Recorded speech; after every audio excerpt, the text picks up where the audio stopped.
On this vote, the yeas are 218, the nays are 214.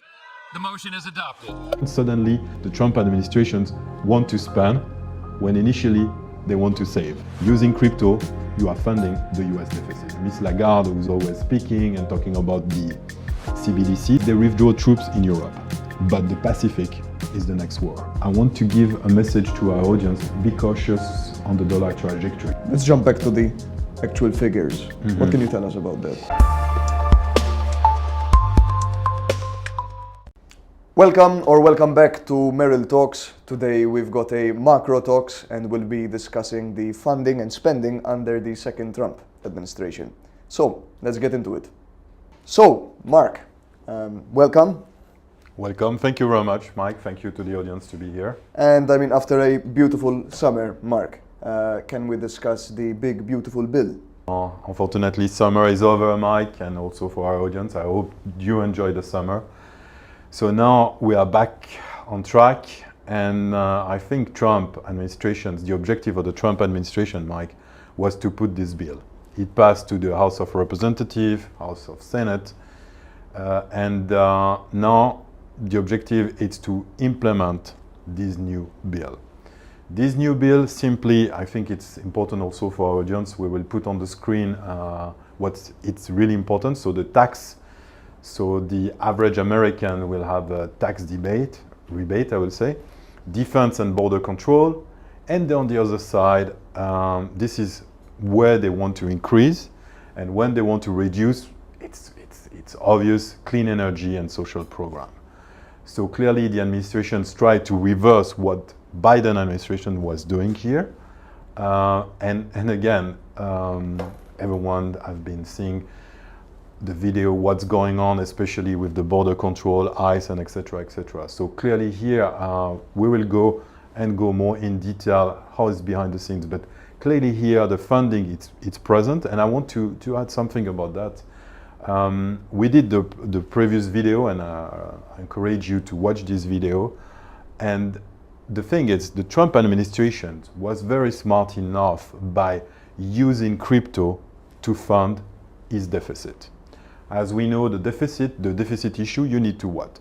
To spend money to pay the debt, interest on the debt. You have the social program, you have also the defense.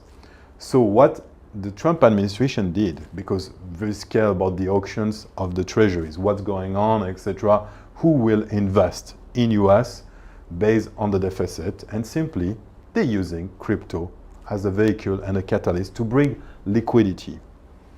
And I was to say, if you think about the stablecoin is backed by the treasuries.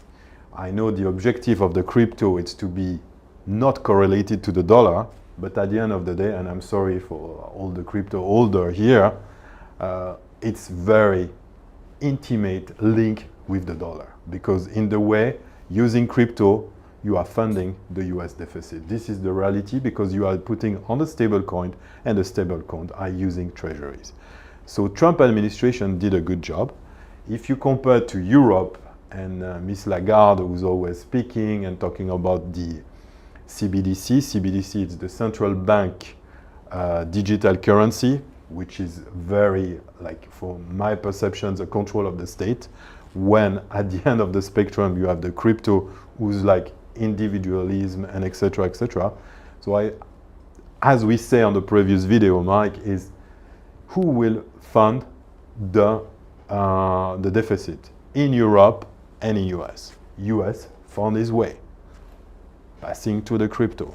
Now Europe need to find also a way to attract, could be the Asian investors, etc., etc. So clearly Trump here found a way to fund the things. We know also at the beginning of the years, a lot of things going on also with Trump, cutting jobs and etc., etc.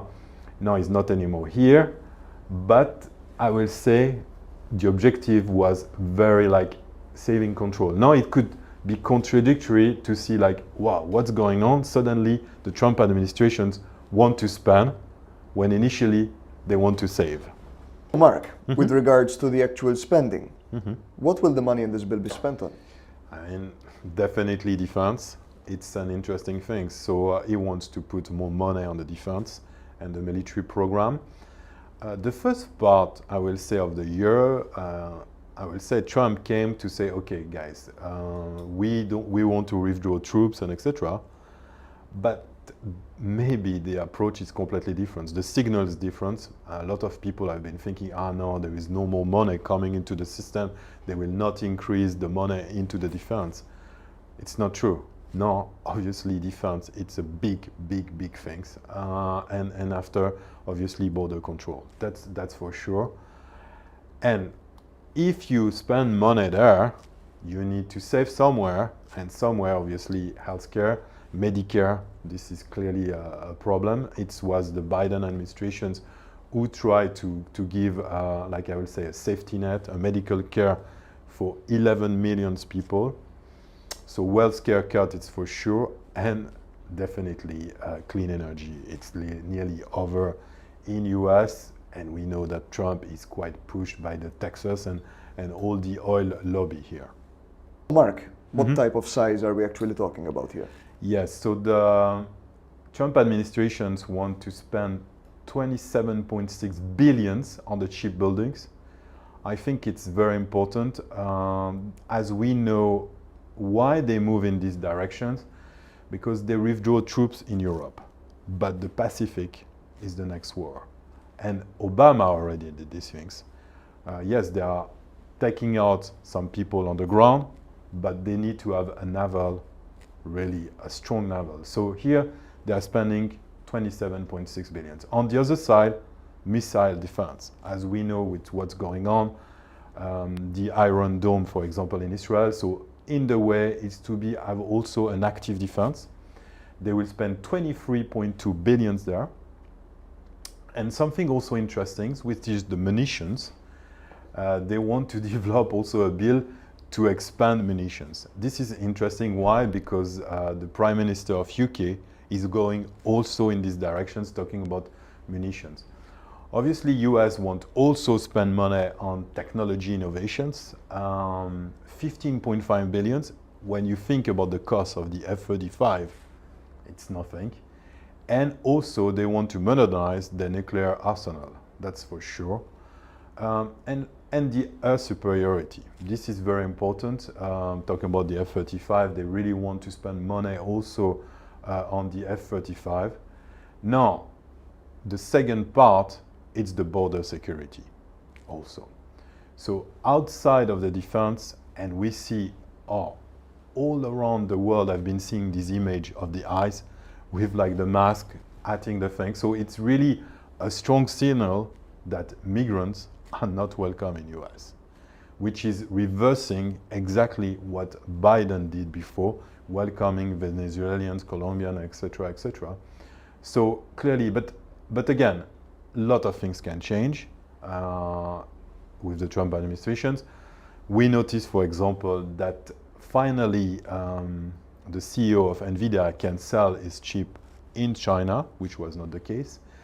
I think for the audience, I think it's very important that Trump he likes to be surrounding by, I will say, tech mogul in the way.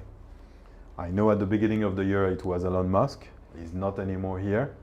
But now we can even think, I mean, all the guys of Amazon, Meta have been always around Trump, but here maybe guys now to replace Elon Musk. Obviously it's speculations, but as we know, Trump always have someone around him, especially because he wants to put US in the innovation side, really pushing hard on that side. This is probably, sorry to say to our audience, but it is what probably is missing in Europe here. Mark, onto the savings side. What can you tell us about that? I think the legislations want to save 1 trillion. I'm talking about 1 trillion for Medicare, and we know Medicare, it's something very important because Obama administrations, Biden was doing it. And obviously they want also the food stamp.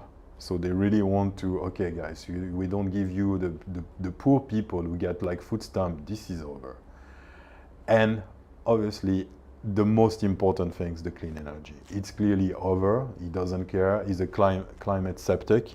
So for him, wind, solar, that's for sure.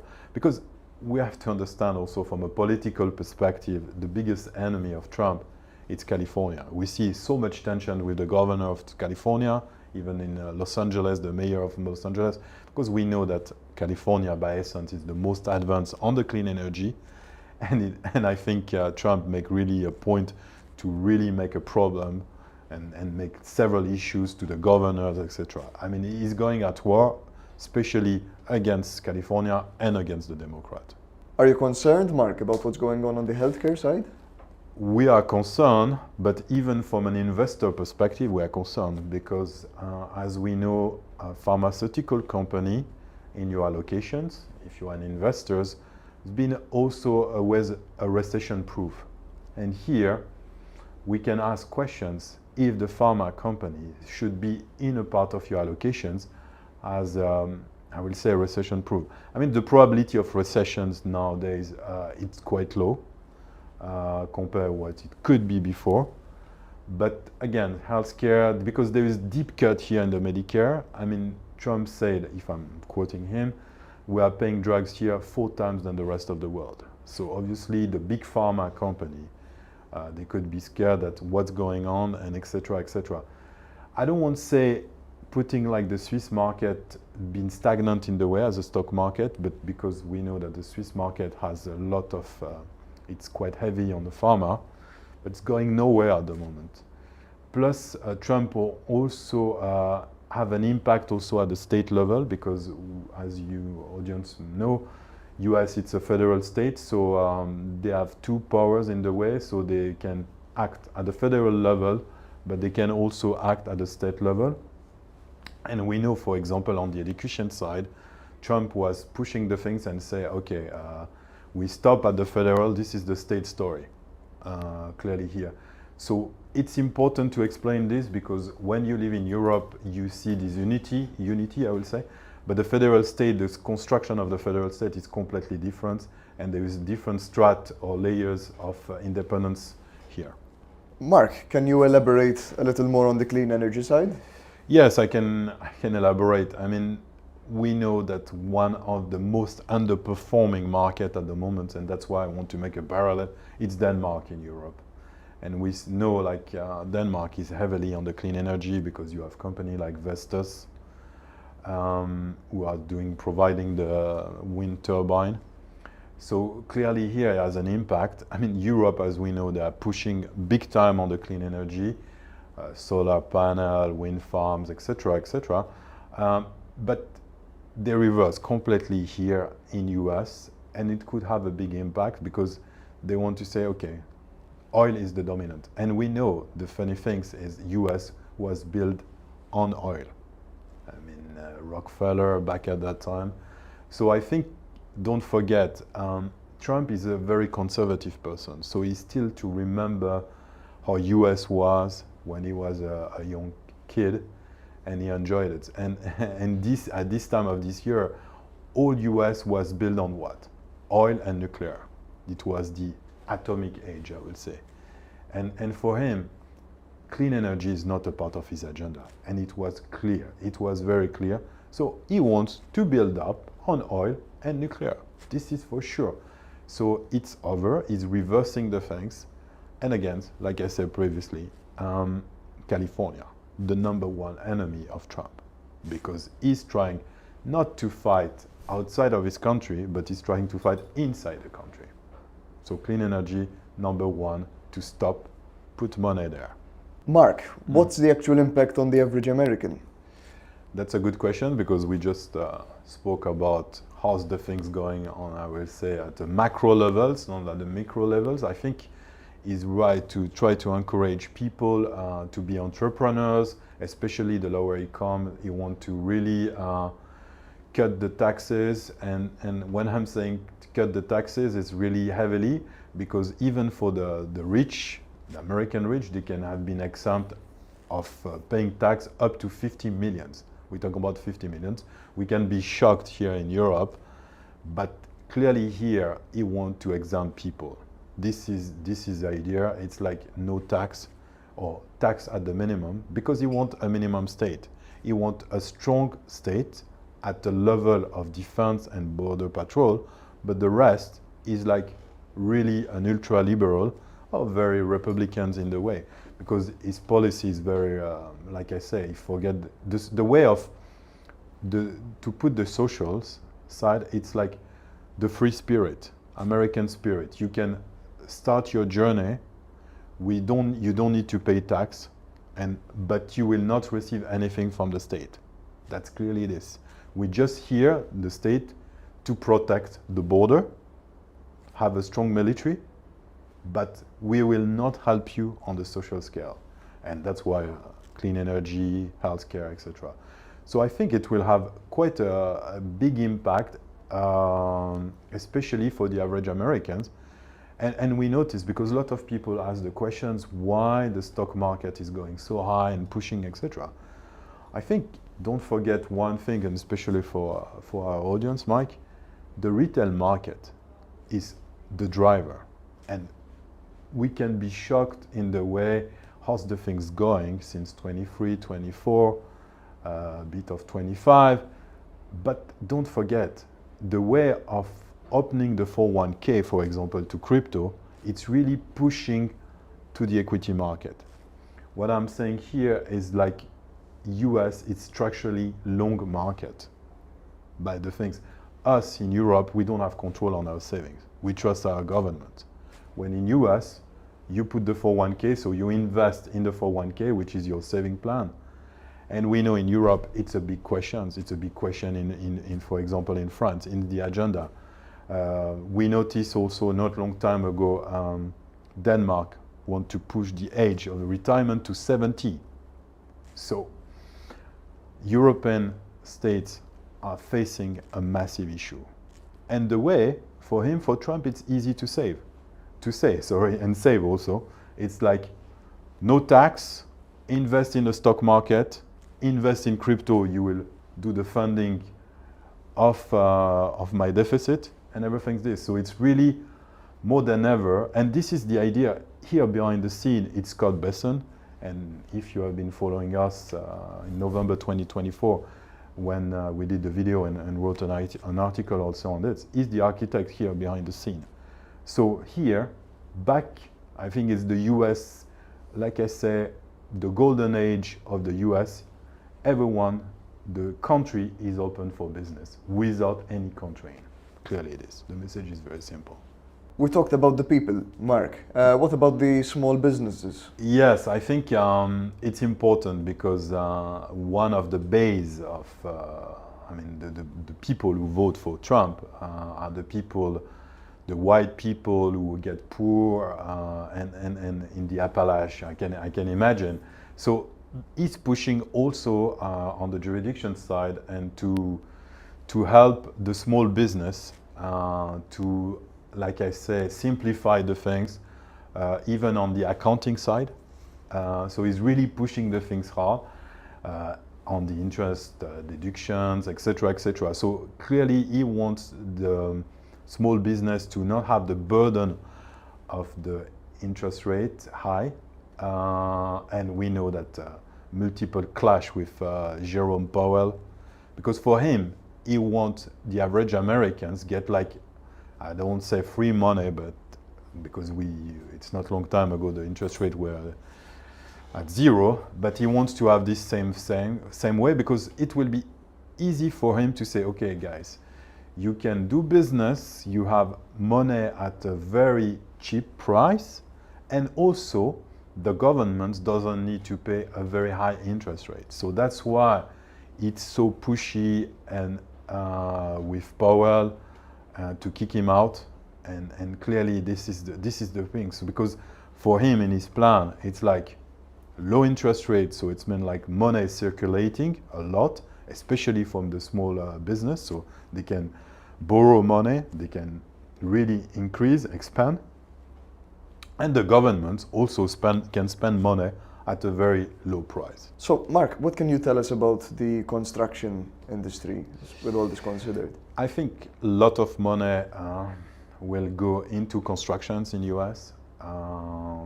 So this is one of the ideas, to have an infrastructure here plan. I know Biden used to have this infrastructure plan, but it was more, I will say, with a bias on clean energy. Here is definitely not. He wants to really put the utilities in the front. For example, the waste of water in the US is incredible because the infrastructure is in such in a bad shape. So clearly, he wants to push, but there is multiple challenge here. Why? Because I will say developer, first, it's a highly fragmented market. If you imagine there is like, yes, there is like big developer, but it's like multiple developers there. So again, we will speak about technology adoptions. When you see what's going on in China, and I will run a parallel with China here. China, what they're doing, a bridge, a building, they build in such a short term of time, these things will not unfortunately happen in US. We know, for example, they are building in Arizona, the famous semiconductors manufacturing, but taking a lot of time. We know that the Chinese, they are developing at the fast speed. It will not happen in US. Unfortunately, why? Because, like I say, the market is highly fragmented. Innovation is not here because they are still working in an old school way. I don't say like 100 years ago, but they are not like building robotizations or etc., etc. Plus, there is a labor crisis around because who are the workers? Could be like we see all these migrants stopping by ICE police, but a lot of people, and we know, especially in Europe, migrants are behind the scene to build up buildings. This is the reality. So again, so a lot of challenge on that side, and I think, in my opinions, we have a lot of money coming in this area. Potential is huge, but like I say, not ready. Not ready because of the crisis of the number of workers. Less and less workers. The Americans will go and say, okay, we will help, and going on which is quite heavy. I will say that's why the migrants are doing the job. And again, industry fragmentations and innovations. They need to push technology here. US is pushing technology on many areas, but there is sectors who are lagging big time, and clearly constructions is lagging big time. And when we see, again, I'm coming about the example of China, the way at the speed they build up things, it's literally crazy. So I think we can even, I'm well quoting Saudi Arabia with the project The Line, who fell. And also the Egyptians also are doing something like big, and even mention also Indonesia, who was trying to put his capital city somewhere else different, and didn't manage. So construction, it's a big challenge, and few countries made happen, and of course China is one of this. So for me, US facing a big challenge here.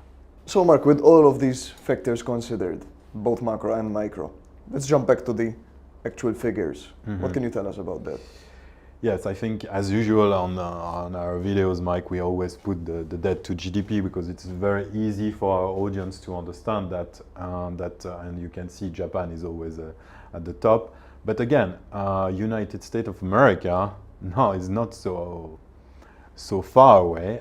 We always criticize Europe on its deficit side. If you see, we have been criticizing also China for a long time on the spending here. But I think it's good also for the audience and for you, Mike, to see on the screen that United States not going to the certain directions to save money. And that's why it was also one of the big clash between Trump and Elon Musk back at that time. But let's see on the next screen the trajectory, because I think what it could be scary, it's more like a projections. And if the Trump administrations want to continue and really implement the things in the long run, this is here projections from the debt to GDP, from the baseline. And obviously it's scary, and it's showing something like it's maybe not sustainable here. Again, maybe we see the next chart here. And the interest. The interest, as we know, it could be a spiral. A lot of countries are facing this issue. Several times we spoke about France, who has good problems.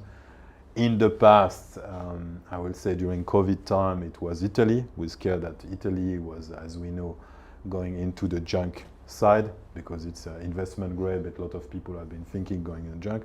Now we are not anymore in this issue, but I think US, Europe are facing this interest rate spiral. Now, as we say again, Trump found a way to fix it with crypto, beating this. Now, obviously, interest rates are still quite high in US. His target is 1%. We will see this year, I doubt, but clearly because interest rate will be the spiral. So it's the biggest risk in US, but not only in US, in Europe, it's the trajectory of the interest rate and how to pay the interest rate, not even pay the debt, because Japan wasn't even have a problem just paying the interest rate, have no problem on paying the debt here.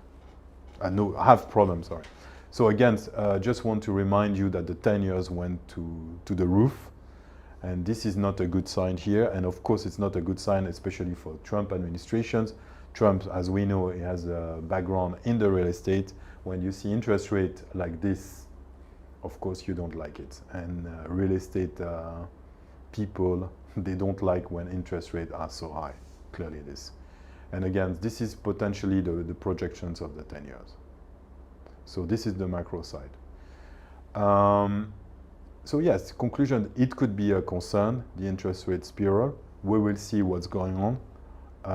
But again, I will say US is not the only one has this issue. France has this issue.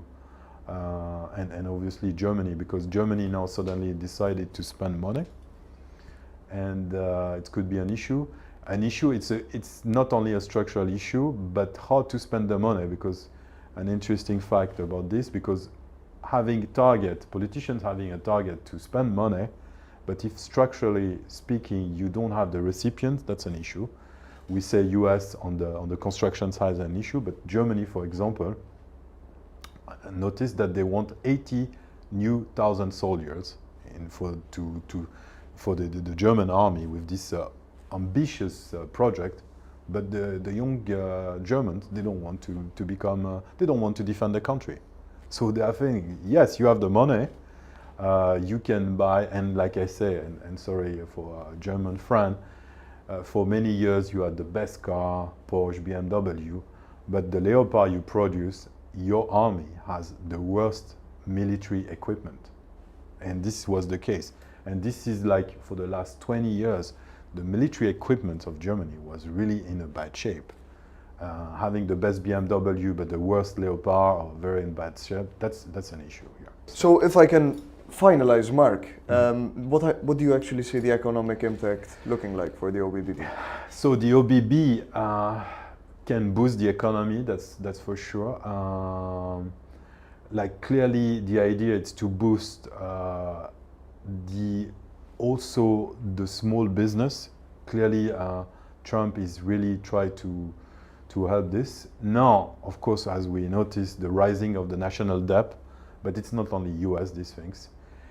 I think the objective here is clearly to have to bring people that US is open for business, for any kind of business, including crypto. So I think it's important because it's pushing in this. I think for many years, crypto was like under the radar. Now it's on the radar. It's on the radar. A lot of people now are thinking, countries are thinking. So for him, it's really trying to find a way, because it's a structural deficit. And if you think about Japan, who has like 2 or 3 lost decades, because it was clearly the boom and bust things with deflations here. I think this is the #1 issue. It's the deflations coming, because with a structural deficit, what it can come after, like the example of the Japan in the last 30 years, obviously the Japan is not anymore in this kind of situation and context, and we invite you to see the video we did on Japan, but it's a risk. But again, at the moment, liquidity is at the maximum in US. now the biggest question for all of us, especially as an investor, what's the trajectory of the dollar? Clearly, because by default, euro is going up, but structurally speaking, the euro can sustain this movement, that's for sure. So that's why I say for us at Merill, we are monitoring closely the trajectory of the dollar, that's for sure, because this is very important. And also we are monitoring the Swiss francs and the euro, because for us, we have to understand how sustainable the things are. And yes, since 1973, we haven't seen this movement on the dollar euro. Back at that time, it was the Dutch mark, but it's more than 10%. So I think clearly here, we have to see how's the things going. So I think I want to give a message to our audience, be cautious on the dollar trajectory. You can invest on the fixed income, you can invest on the equity, but really monitor closely the dollar trajectory because it will dictate how the allocations involve. That's my point here. Well, thank you very much, Marc, and thank you very much to the audience who's joining us today. I hope you enjoyed. We hope to see you in the next one. Please feel free to visit our LinkedIn at Merill Investors and also our website, merilltalks.com. And we look forward to the next video. Hope that you join us again soon. And thank you very much. Thank you, Mike. Thank you, the audience.